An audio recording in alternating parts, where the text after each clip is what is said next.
B-52 bombing continued in nearby Laos and Cambodia until August. In over 8 years, 2.6 million tons of bombs had been dropped from B-52s during fighting in Southeast Asia. But with 18 losses due to surface-to-air missiles, the mission of the Buff was changing. Basically built as a high-altitude bomber, and we started flying at low altitude when the adversary moved the threats into our arena with his surface-to-air missiles. Started flying at low level, discovered that it was a great old beast with some minor modifications, made it so that it flies really well at low level. It's a very comfortable airplane at 400 feet above the ground. Several modifications and changes were made during the 70s to Michigan air bases. Sawyer's 410th Bomb Squadron was the first to employ short-range attack missiles in 1973, and also the first to receive the electro-optical viewing system. In July 1977, the 377th at Wurtsmith traded their newer H models for G models from Ellsworth Air Force Base in South Dakota. 3 months later, Kinchlow Air Force Base was closed and its bomber fleet was flown to Barksdale Air Force Base in Louisiana. Wurtsmith's fleet of G-model B-52s were part of 193 built at Boeing's Wichita, Kansas facility between 1958 and 1961. It carried a crew of 6 with a pilot and co-pilot facing forward, the gunner and the electronic warfare officer facing aft, and then a deck below the pilots housing the navigator and radar navigator or bombardier. This is definitely a navigator's airplane, I think. The guys downstairs are the ones that get the airplane on target on time. And so the B-52 was the plane I wanted just for that reason. Most bomber crews were kept together so that they could train as a team. It became an extended family, especially every third week when it was their turn in the bunker for alert duty. The nice part about flying the aircraft that I've always liked, and I've been flying since '86 in the B-52, is the crew concept. Everybody works together to get the job done. There's no such thing as all for me or me for me. When we sat nuclear alert for 31 years in this aircraft, it did a very good job keeping the peace, and it's what ensured our democratic ways for all these times. That teamwork was put to the test when Iraq invaded Kuwait in August of 1990. 2 months later, Wurtsmith B-52 crews were inspecting Saudi Arabia's King Abdul Aziz International Airport for B-52 operations. This airport, later called Jeddah New, would be a temporary home to many of Michigan's Buffs.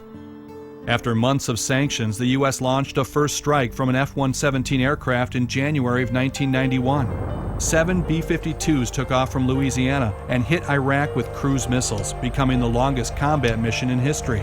Wurtsmith joined the fight with an even longer mission that next day, sending 12 Buffs loaded with 423 bombs from Oscoda, Michigan. Only 4 bombers would drop their bombs. 2 spares returned after 5 hours, 4 were recalled prior to bombing, and 4 more ran low on fuel after avoiding bad weather. Wurtsmith's Old Crow Express not only succeeded in dropping its bombs in the first SAC low-level mission in history, but eventually ran more missions than any other B-52 in the war.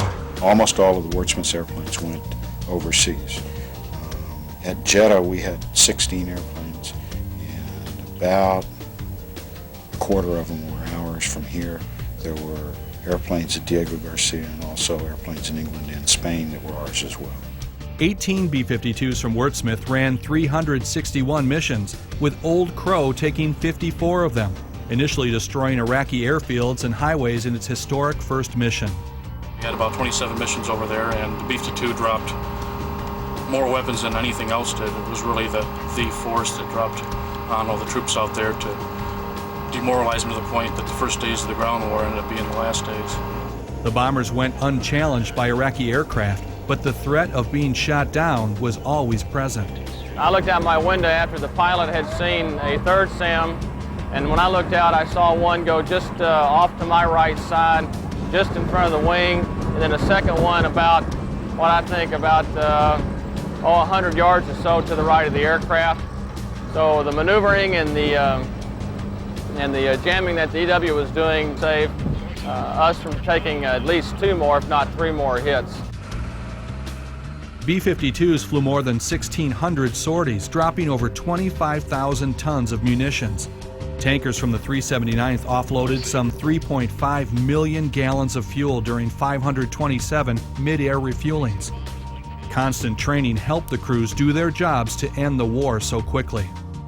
I'll tell you, I was really scared until the hatch closed, and then it was like nothing. It was like going to fly, like today, going to Wisconsin to drop some bombs. It was, I think it's because you're well trained. When you're well trained, your training just kicks in when you're scared, and you don't even think of it. Michigan's B-52s returned home starting in March of 1991, with one of the last missions of the war coming from a crew based at Sawyer.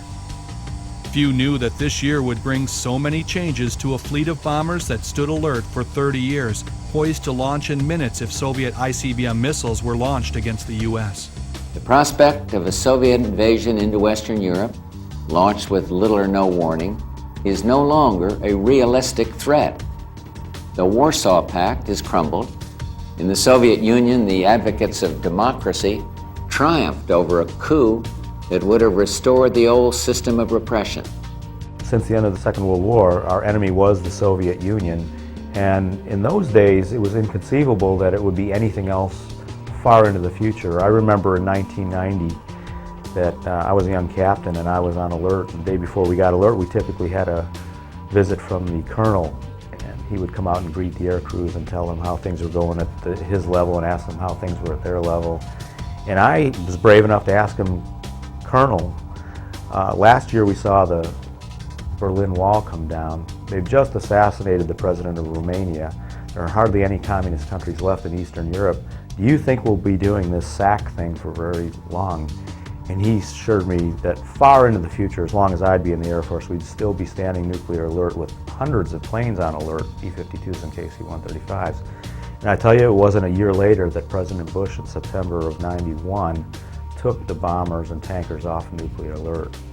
And now the focus is a totally different enemy, and once more, I can't foresee the end of this global war on terrorism in my lifetime. 2 months before the president's historic speech, he and Russian President Gorbachev signed the Strategic Arms Reduction Treaty, a promise by both countries to reduce nuclear weapons. Mr. Bush told the nation he wished to use START as a springboard for changes, and he was willing to take several major first steps. First, to further reduce tensions, I'm directing that all United States strategic bombers immediately stand down from their alert posture. As a comparable gesture, I call upon the Soviet Union to confine its mobile missiles to their garrisons, where they will be safer and more secure. Second, the United States will immediately stand down from alert all intercontinental ballistic missiles scheduled for deactivation under START. Rather than waiting for the treaty's reduction plan to run its full 7-year course, we will accelerate elimination of these systems once START is ratified. B-52 bombers were scheduled for retirement and destruction, and military cutbacks were ordered, soon targeting bases in Michigan. One of the first cost-saving moves hit the B-52s a month after the president's speech. The Air Force eliminated the gunner position in October of 1991, removing the guns from the tail of the bomber and retraining thousands of gunners for new jobs. I guess in this day and age it was tough to prove to some of the folks in the back offices what the gunner was worth when we managed to get through Desert Storm, I guess, and no adversary was shot down per se, but nonetheless it is on record that 2 gunners during Southeast Asia did in fact shoot down MiGs. So their worth has been proved since day one. But again, it's changing times, it's a changing world, so they deemed it necessary to take them off the airplane. Wordsmith was the next base to face closure in Michigan. Planes started rotating for the one-way trip to AMARC, the Air Force facility in Arizona that took useful parts off the buff and then cut the plane up with a guillotine. Training missions continued right up until the final airplane. It's an easy trap to fall into that, well, we're closing and the airplanes are going to the boneyard, so we probably don't have to train as hard as we once did. And while that may be true in the aggregate, per crew member, the individual pilot, for example, should get the same number of landings and the same number of bomb runs and the same number of air refuelings and so forth that he's always gotten. And that's our goal, and that's what we're striving for. Set a half-mile off the left lane. Copy, visual on both. Yes, sir, should be standby. Pressurized, 7.45 crew, no smoking. Pressurized to 8. Refueling missions proved critical during Vietnam and Desert Storm, with bombers now striking from halfway around the world. It remains as some of the toughest flying, putting what equates to 2 jumbo jets in a dance just 40 feet apart from each other. The hardest flying that I've ever done is refueling the B-52 behind a KC-135, just because of the way the aerodynamic effects between the two planes. It's quite a handful, but as you get more experience, it gets a lot easier. Tankers can offload as much as 50,000 gallons of gas in one transfer, but today only 5,000 pounds were used for training purposes to get to Hardwood Range in Wisconsin. This bomber, nicknamed Sack Time, flew 32 missions during the war, and despite being over 3 decades old, it was still on active duty for the Air Force. Wear a patch that says someone over 30 you can trust. It's just been around a long time, and it just gets the job done. And it's been doing that for quite a long time. Most people don't realize that even though it's an old airplane, there's not much old equipment in the airplane. This is especially true at the Electronic Warfare Officer Station. Its sophisticated countermeasures are so top secret, they can't be filmed. What I basically do is I do defense for the aircraft. Put it in layman's terms, just as an airport radar can detect any aircraft that's coming in altitude, azimuth, and range, so can enemy radar use information to the same purpose to shoot the aircraft down. What I do is I kind of give the enemy radars a fuzzy picture to buy us time to get in and out of the target area. I can't hide the aircraft from them, but I can make them guess at where we're at, and even though they could always shoot at us, the shots should miss. Sack Time's bomb bay will contain bombs for this practice flight, but it won't be crowded in here. The BDU-48s require little space compared to what was hauled in here for the war. See the little hooks up there? We can put 9 bombs, 9 up to 750-pound bombs inside this rack. They hook this apparatus down here in just for the BDU-48s. It's a special little system. The releases themselves, these things, are what are normally on the externals. Mission planning for this bomb run takes a full day, first running through the possible targets at the range. We're trying to hit the blue tank. And the refinery is the field. Number 12. I want the MiG. The day after mission planning starts with a fresh weather briefing, and then a check with maintenance on the condition of the jet. 6 BDU-48s are now loaded in the bomb bay, and Captain Lou Osmer pulls the pins prior to takeoff. Pilot Colonel Hugh Smith and co-pilot Sean O'Donnell run up the engines while the navigators program information in for their flight and bomb run. 2 climbs, brakes, gears in transit. After refueling, the bomber heads over Lake Michigan for Hardwood Range. Here they hit targets with actual munitions, bombs that smoke indicating where they hit. A spotter on the ground scores their hits and reports back to the crew. Flying just below 500 feet at nearly 400 miles an hour, it's quite a ride. RC connected. Copy, RC connected. Light on. You look great. 29 fast. 10 for doors. Doors are open. Yeah, looks good out there, looks good. Wings level. 5, 4, 3, 2, 1. Miles away.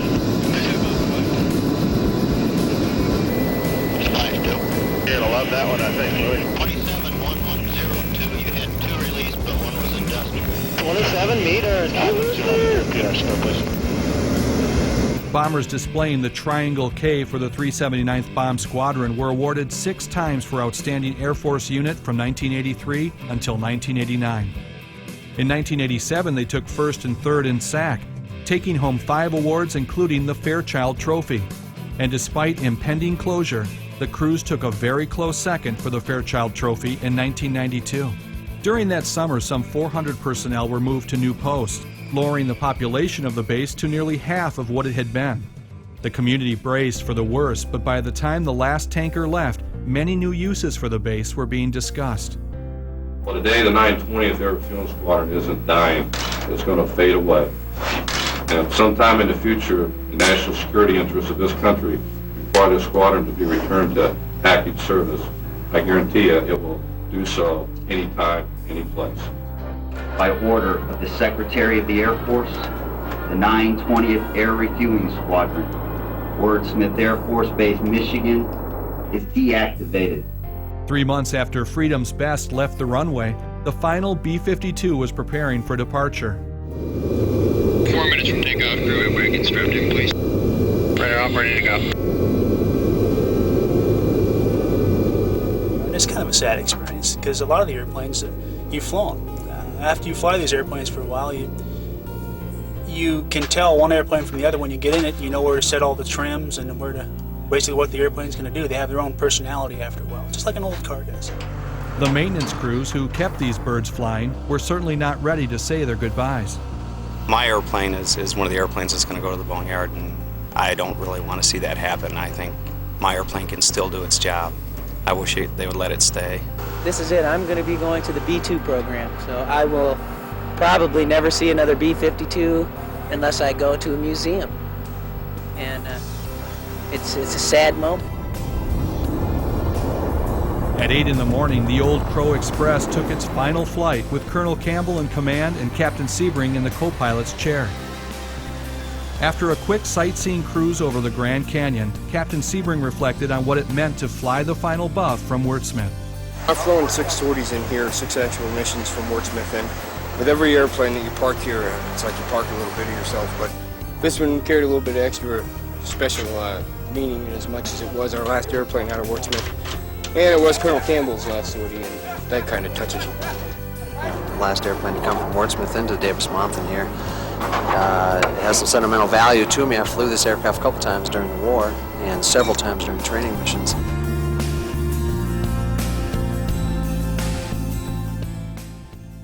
Crews began to unload the bomber immediately after touchdown, and the aircraft commander signed the buff over to AMARC for destruction. After the aircraft are cut up, they'll remain in place for 90 days, allowing the Soviet satellites to come over and take pictures of them.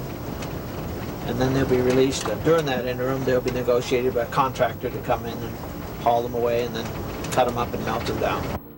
Wurtsmith's G-model bombers were selected for destruction because of their age, but no one was calling the 30-year-old buff obsolete.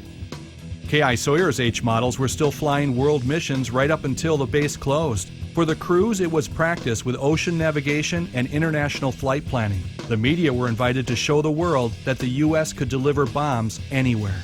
A global power mission is a mission designed to show friend and foe that we can apply air power around the world, that distance doesn't mean disinterest. And so what you're going to see is that this old airplane, this grand old lady, is going to go a long way, and you'll see that we are still able to influence world events from here at home. 5, 4, 3, 2, 1, now. Airspeed. Take good engines. 70 knots. Flying a non-stop mission from Upper Michigan to Germany was unheard of during World War II. But today, it's nearly routine, thanks to mid-air refueling. Contact. Taking gas. Taking fuel. 14,000 gallons later, the planes detach and 3 B-52s head over the Atlantic Ocean and into the night. With 3 pilots, one will attempt to sleep in the cramped flight deck. By sunrise, the team is ready for a full day of maneuvers that includes laying mines and dropping Harpoon missiles on a ship near Scotland, flying low-level over Germany, and bombing an island in the Netherlands. That's real exciting whenever you get to do something a little bit diverse, because in the past when we had more bombers, we usually had squadrons that were more specialized in what they did. And nowadays with the drawdown, we've all got to kind of become the jack of all trades. EDOT possible band at 12 o'clock. Maintain 320 indicated. Okay, I got a tally on aircraft, 11 o'clock. Okay, Co, give them a show. 15, doors going open. They're open. Doors. Please climbing up the side of the same VFR. Roger, sir. 5, 4, 3, 2, 1. Bombs away. Bomb is away downstairs. Check. With the mission successful, the 3-bomber cell then returned home, flying over several foreign countries during their 25-hour mission. I hope that when we flew over today in that foreign country, that we weren't just trying to demonstrate what kind of things that we can do in a negative context, but also the positive things, that we're there to try to protect freedom and democracy throughout the world.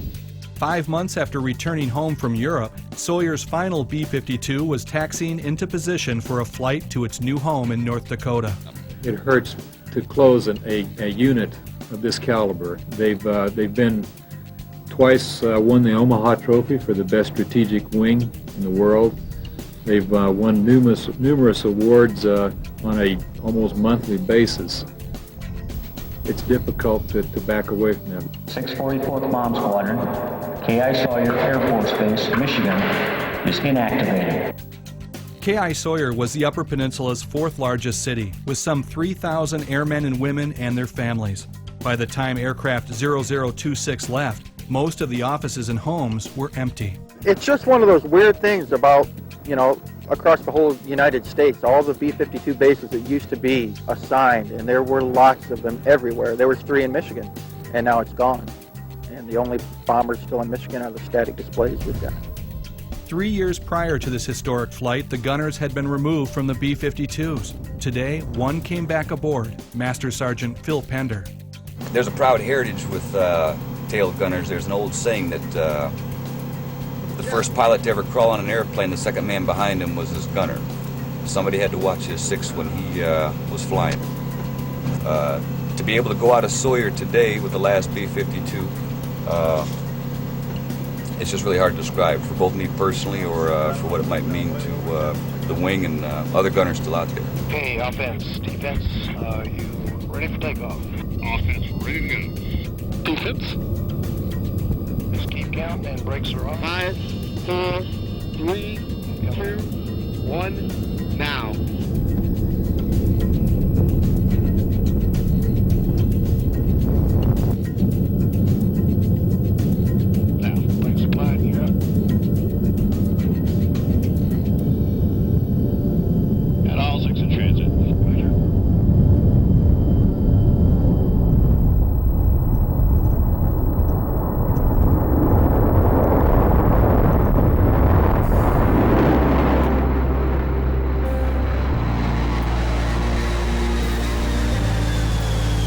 Several local schools let their students go outside as the B-52 roared over Marquette, watching as the Buff lined up on an ore dock and flew through the city. Okay, we're 1,500 feet. Coming in. Lined up. Like Wordsmith and Kinchlow, there were successes and misses with the conversion. Wordsmith's giant B-52 hangars soon housed mechanics working on commercial jumbo jets. Industry also took advantage of the facilities at the former base. Several prisons were built at Kinchlow, and Sawyer soon became the county airport once again. So it's a little bit hit or miss. There's a company called Superior Extrusion doing a fantastic job adding jobs. Also, American Airlines, or American Eagle, has just announced that they're adding 50 jobs, and they're trying to hire people from Northern Michigan University in Marquette because they have a very good program for training maintenance type aircraft personnel. So there are some really good shining examples, but by and large, I know I go by our squadron building, you know, on a monthly basis, and nobody's been in that thing since we closed it. For some time, it was hoped that Michigan's last airbase would escape the Base Realignment and Closure Commission's hit list. In 2005, they suggested a realignment, moving the 927th Air Refueling Wing to Florida. The 927th has a history that dates back to transport planes during World War II and Vietnam. They were redesignated for air refueling in 1992 and responded within an hour of the terrorist attacks on September 11, 2001. It was very ad hoc. Within 3 hours of the towers falling down, we had, from this base, launched the first tanker to support the defense of this country, and that airplane took off from here around 12 or 1 o'clock that day and flew some orbiting missions between Detroit and Ann Arbor, Michigan, with 2 F-16s on its wing. I'm sure those F-16s had orders to shoot down anything necessary, and we didn't really know what was going on. I was on the second sortie of the day that took off about 6 p.m., and I looked down on 4 million people in the Detroit area. I looked up and I saw not another airplane in the sky, and I thought, I can't remember if we've had a combat mission over the United States since 1941, but certainly we're doing that today. And it was just an awesome feeling, and it's probably the mission I'm most proud of that I've done in the Air Force. The Air National Guard at Selfridge will retire the F-16 fighters that flew during that mission. They will be replaced by A-10s from Battle Creek in Pennsylvania. Nearly 1,000 military personnel with the 927th are being offered transfers to MacDill. I'll miss Michigan. I mean, this was we started out here in the reserves, and we've kind of grown accustomed to definitely the people in the squadron. We're going to lose some really great people, and that's going to be hard. And the environment, the community is a lot of fun. They're very supportive of the military, and that's always nice. I mean, every day you get stopped and thanked for what you do for the country. Michigan has been home to military installations since 1683 when the French built their first fort here. The strategic location of these two peninsulas eventually led it to become a nuclear stronghold with over 50 B-52 bombers poised ready to strike. Those bombers and most of the military personnel are long gone. And so will be gone the Air Force Reserve when the 927th moves to Tampa. But this ramp will be far from dormant. KC-135s will remain here, flown by the Air National Guard. And this base is also home to the Army, Navy, Coast Guard, and Marines, continuing a century-old legacy here at Selfridge. For Bombs Away, I'm Rick Mixter.